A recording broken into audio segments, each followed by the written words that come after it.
Star জলসার বহুদিনের serial অনুরাগের ছোঁয়া।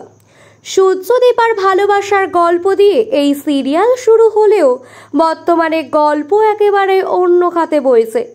সূর্য দীপাকে যতটা না বেশি ভালোবাসে তার থেকেও বেশি সন্দেহ করে। সূর্য যখন তখন ছোটখাটো কারণে দীপাকে অবিশ্বাস করে বসে, আর দীপা নিজেকে প্রমাণ করার চেষ্টা করে।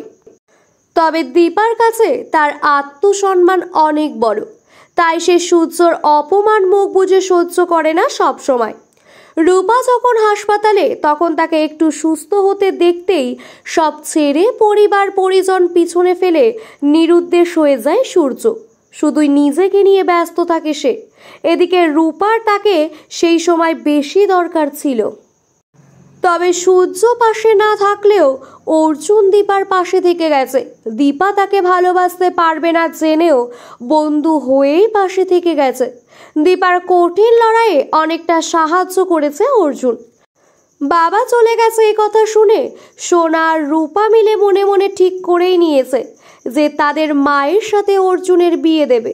রূপা তো অর্জুনকে বাবা বলে ডাকতেও শুরু করে দিয়েছে, যা সূর্য শুনে ফেলে এবং নতুন করে কিছু শুরুর আগেই সব শেষ করে দিয়ে ফের দীপার কাছ থেকে হারিয়ে যায় সূর্য। এদিকে দীপা তার মেয়েদের বুঝিয়ে বকে ধমকে কোনোভাবেই বোঝাতে পারছে না যে তারা যেটা চায় সেটা দীপা চায় না।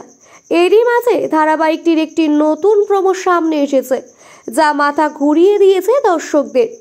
দীপার একটা গুরুতর দুর্ঘটনা ঘটেছে। তার শরীর রক্তাক্ত, তাকে একটা হাসপাতালে আনা হয়। সূর্য দীপাকে দেখে যত শীঘ্রই সম্ভব এমার্জেন্সিতে নিয়ে যাওয়ার কথা বলে, আর এর মাঝে কোথা থেকে অর্জুন চলে আসে আর দীপার চিকিৎসার জন্য বলতে থাকে। সেখানে উপস্থিত নার্সরা তার কাছে জিজ্ঞাসা করে, কে আপনি? ওনার স্বামী? তো অর্জুন কিছু না ভেবেই বলে দেয়, হ্যাঁ আমি দীপার স্বামী। আর এই কথা সূর্য পিছন থেকে শুনে ফেলে।